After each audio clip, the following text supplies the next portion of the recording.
সত্যি কথা বলতে মনের যা অবস্থা, মনের যা পরিস্থিতি, 2 দিন 3 দিন ধরে কোনো বাজার হাট কিছু হচ্ছিল না, কিছুই রান্না সেরকম একটা করতে পারছিলাম না, ইচ্ছাও করছিল না। মন না ভালো থাকলে বন্ধুরা রান্না বান্না কোনো কিছুই ভালো লাগে না।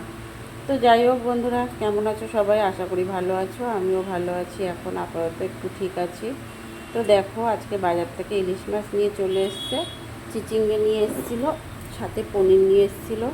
তো সবার প্রথমে পনিরটা তো আজকে রান্না করেছি হচ্ছে পোস্ত দিয়ে, পোস্ত পনির রান্না করেছিলাম। আর এদিকে দেখো, মাছ নিয়ে এসছে, ইলিশ মাছ বাজার থেকে কেটে কেটে নিয়ে এসে ধুয়ে পরিষ্কার করে নিয়েছি। নিয়ে এদিকে ইলিশ মাছটা রান্না করবো হচ্ছে সর্ষে বাটা দিয়ে। সর্ষে, কালো সর্ষে, সাদা সর্ষে, সাথে একটু গোটা জিরে, গোটা ধনে, এগুলো একদম সামান্য সামান্য দিয়েছিলাম। কালো সর্ষের পরিমাণটা একটু বেশিই দিয়েছিলাম। এখানে 1 কিলো ইলিশ মাছ আছে। হলুদের গুঁড়ো, লঙ্কার গুঁড়ো, নুন আর কাঁচা সর্ষের তেল পরিমাণ মতন নিয়ে নিয়েছি। এবার এটাকে ভালো করে মাখিয়ে নেব। আর ওদিকে চিচিঙ্গে ভাজাটা হচ্ছে, ওটাও করে নেব।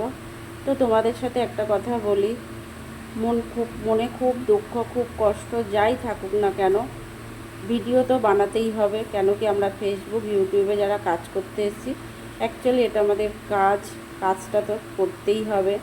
না করলে কিন্তু আবারও সেই আমাদের কি বলবো, মন মেজাজ ভালো না থাকলেও কিন্তু কাজ করতেই হবে। তো যাই হোক, এখানে তো মাছটা মাখিয়ে নিয়েছি। মাখিয়ে কড়াই সর্ষের তেল গরম করে কালো জিরে ফোড়নে দিয়ে মাছগুলোকে ছেড়ে দিলাম। একটু হালকা নাড়াচাড়া করব। নাড়াচাড়া করে বেশি নাড়লে তো আবার ভেঙে যাবে, ওই জন্য অল্প নাড়াচাড়া করব। তো তো এদিকে আমার বরমশাই কিন্তু পিছনে আমার দাঁড়িয়ে আছে। ও পিছনে এসে জ্ঞানর করছে, ভালো লাগছে না, মন ভালো লাগছে না, ইলিশ মাছ তো খাবে বলছো, এই করছো সেই করছো। তো ইলিশ মাছ কিন্তু আমার বরের খুবই প্রিয় একটা মাছ। ও ইলিশ মাছ আর হচ্ছে খাসির মাংস খুবই খেতে পছন্দ করে। যাই হোক, এবছরে যতবার ইলিশ মাছ নিয়ে এসছে ততবারই কিন্তু ঠকে গেছে। এই মাছটা কেমন হবে জানি না, খেয়ে তবেই কিন্তু বলতে পারবো আজকের মাছটা কেমন টেস্ট আছে। যতবারই মাছ কিনে নিয়ে এসে, ছোটো বড় যাই মাছ আনুক না কেন, টেস্ট কিন্তু অত ভালো পাইনি। সেই আগের সেই ইলিশ মাছ আর নেই। তো কেমন, তোমার ইলিশ মাছ কেমন খেতে ভালোবাসো অবশ্যই কমেন্ট বক্সে জানিয়ে যেও। যেটা বলছিলাম, আমি তো আমার বাড়িতে তো ছোট ছোট বাচ্চারা আছে, তোমরা তো জানোই। ওদেরকে কিন্তু আমি খুব ভালোবাসি, নিজের সন্তানের মতন ভালোবাসি। ওদেরকে মানুষ করি, ওদেরকে খাবার দেয়া, ওদেরকে যত্ন করা, ওদেরকে রীতিমতন ওরা কিন্তু আমাদের সাথে বিছানাতেও শোয়। ওরা আমাদের সাথে শোয়। যারা ওদেরকে ভালোবাসে না, যারা ওদেরকে বাড়িতে রাখে, তারাই জানে ওদের মর্মটা কী। ঠিক আছে, ওদেরকে আমি যেমনি নিজের সন্তানের মতন ভালোবাসি, ওদেরকে যারা বাড়িতে রাখে না, তারা ঠিক ওই একই কথাই বলবে। যেমনি আমার সন্তান আমার কাছে, ওরাও ঠিক আমার কাছে ঠিক অতটাই। ঠিক আছে, কোনো দিক দিয়ে কম নেই।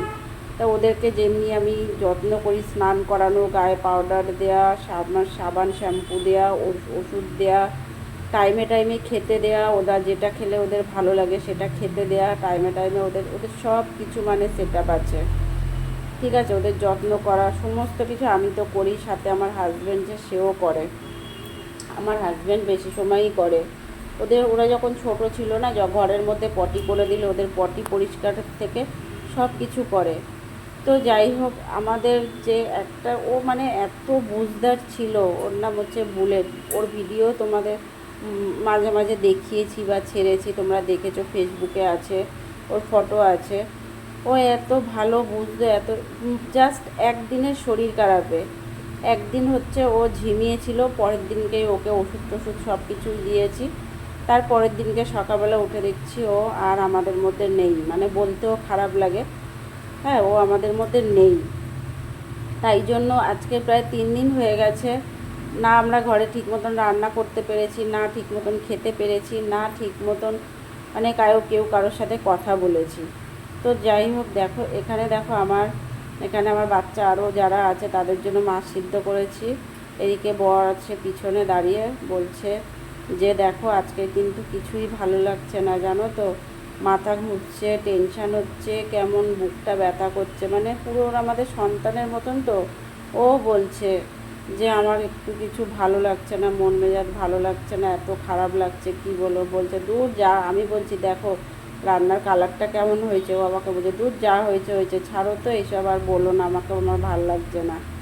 তো এদিকে মাছটা তো হচ্ছে, ফুটছে। এদিকে দেখো আমি হচ্ছে চিচিঙ্গে ভাজা পনির রান্না করেছি, সেগুলো নামিয়ে নিয়েছি। এবার ও পিছনে চলে এসে ও বলছে জানো তো বাড়িতে কিছু কেউ থাকলে কিছু করার নেই, মন খারাপ থাকলেও লোকের সাথে হেসে হেসে কথা বলতে হয়। মনের কষ্ট তো আর সবাইয়ের সাথে শেয়ার করা যায় না, বলা যায় না। তাই জন্য কি বলবো বলো, মনের দুঃখ মনেই রেখে কিছু করার নেই। ওরা পায়ে পায়ে ঘুরতো, সাথে সাথে ঘুরতো, বলছে মাথা ব্যথা করছে, টেনশানও প্রায় কেঁদে, ও তো খুব কাঁদছিল ওর জন্য, জানো তো। যাই হোক, ভিডিওটা এখানেই শেষ করলাম, আবার পরে দেখা হবে, টাটা।